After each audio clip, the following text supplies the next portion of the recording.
on to the hearings that took place yesterday. One of them was with Scott Bessent. I don't even know if I'm pronouncing his name right. Scott Bessent. Let's just call him Scott. We'll just call him Scott. He is Trump's nominee for Treasury Secretary. And from everything that I saw yesterday, he seems exponentially more qualified than that goblin that is currently in the role. So naturally, he had Democrats that were pestering him and giving him grief because this is what they do during hearings. Right. But one of the things that I love that he talked about, because he is a gay man, he's married to a guy that actually looks a lot like him. He was sitting behind him during the whole hearing and along with one of their sons. And he talked about the fact that in the past, because I can't remember the senator who was asking him, like, why are you just now choosing to serve in public service? And his answer was, I've actually tried a couple times, but have not been allowed to because I'm gay. And so one of the things that he specifically said that he appreciated about Trump is that Trump doesn't give a shit if he's gay. My words, not his words. Here's how he said it. So sitting here today is my third attempt at public service. And I sit here knowing that President Trump chose me because he believes I'm the best candidate, not because of my sexual preference, not because Treasury secretaries with green eyes do better. And I think it is a tribute to President Trump that he looks at people as people. Well, isn't that something that's interesting? I thought he hated all gay people and he was going to put them in concentration camps. I'm really surprised. It's so weird. It's very weird. So this that is little just boy, a decoy. I guess. We're just faking it. So that boy behind him was his son.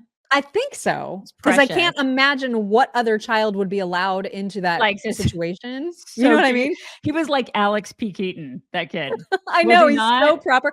And he looked cute. Amazingly engaged the entire time. I know. Wide-eyed, awake. I would have been snoozing at my gosh. At that age. Mike, it was like Rachel Duffy. I don't know if you saw, like, Sean Duffy did his, I think yesterday he did his hearing, and she had a picture of all of her kids together after. And she was like, I was so grateful because I had the older kids helping to take care of the younger, because they have like 14 bazillion kids. They're the most beautiful family, right? But all the kids were like so well behaved. They did 3 hours of testimony. He did 3 hours of testimony or whatever, of questions and answers. And the kids were all so well behaved. And I thought, gosh, would my kids be that well behaved? I don't know. I mean, mine would be asleep, like within 5 minutes. Within 5 minutes, I could be snoozing. This is the thing. Like when they were younger, I think, I don't know if they would have been able to sit still and listen to that boring stuff. But it's a testament to these families. It's a testament to these people that their kids are just so good during these hearings. So what a precious kid. What a precious husband too. I know it's like a really nice looking family. It is. It really is. He also talked about how spending is our problem. And that was a great moment also. Here it is. We do not have a revenue problem in the United States of America. We have a spending problem. So, I mean, that was I'm glad he said that out loud, because so many of the Democrat senators do not get it. They're so hyper-focused on things like climate change. And for some reason, they're worried about what the Treasury Secretary will have to do with climate change. They're worried about him undoing clean energy initiatives. And it was the senator that has a really unfortunate hair part. Wyden is his name. It's just unfortunate. It's just an unfortunate part. It's bad. So he was like, can we be assured that you're not going to undo clean energy initiatives or whatever? I can't remember how he asked it, but I loved Scott's answer. Here it is.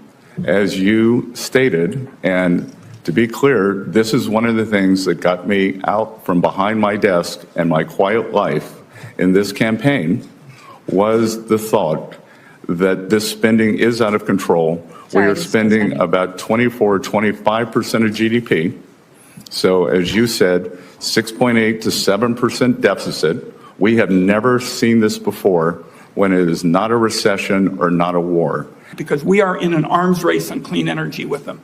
Are you going to be on the side of people who want to unravel this?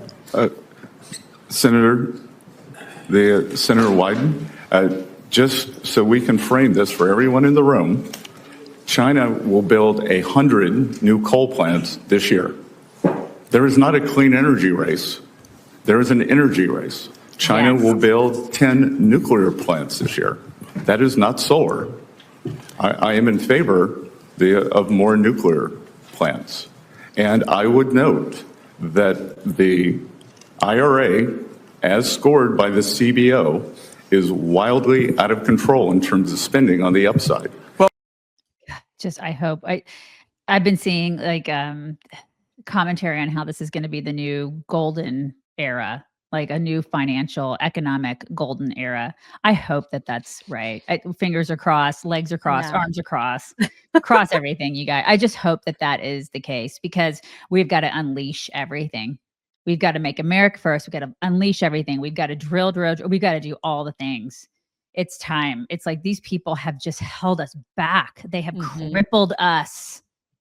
And they continue to try, which we'll talk about in a little bit too. I mean, Biden in his last days is doing everything possible to ensure that Trump cannot be successful. It's absolutely disgusting. Yep. Here's that same senator pestering Scott about tariffs, and that conversation, he also got dressed down and it was perfect. These tariffs, you can call it whatever you want in terms of trying to gussy it up.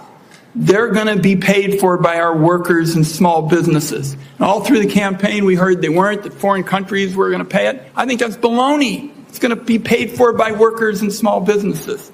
So, your response. Yes, Senator, I would respectfully disagree. And the history of tariffs and tariff theory, optimal tariff theory, does not support what you're saying. Traditionally, we see that the current, if we were to say use a number that has been thrown around in the press of 10%, then traditionally the currency appreciates by 4%. So the 10% is not passed through. Then we have various elasticities. Consumer preferences may change. And finally, foreign manufacturers, especially China, which is trying to export their way out of their current economic malaise, they will continue cutting prices to maintain market share. God. Oh, I saw Bernie. It's you, Bernie. I'm asking once again. So, anyways, that guy, you know, this dude, the Scott dude, he should win just based on his hair. He's got great hair. I know. Really good hair. He just looks so distinguished. Very handsome fellow. The guy knows his crap. He's like, he seems, again, one of these people.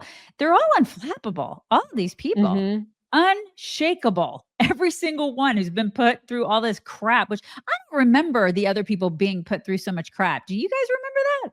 Is it just me? Maybe I just blocked it out.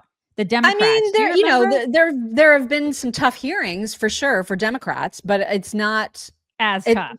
It's actually meaningful. The questions that have been asked have been meaningful and not just Democrats being idiots. You know what I mean? Yeah. I just don't remember. Maybe I blocked it out. I probably blocked it out because we've been talking about this stuff for 15 years. I just don't remember it being like this contentious and, you know?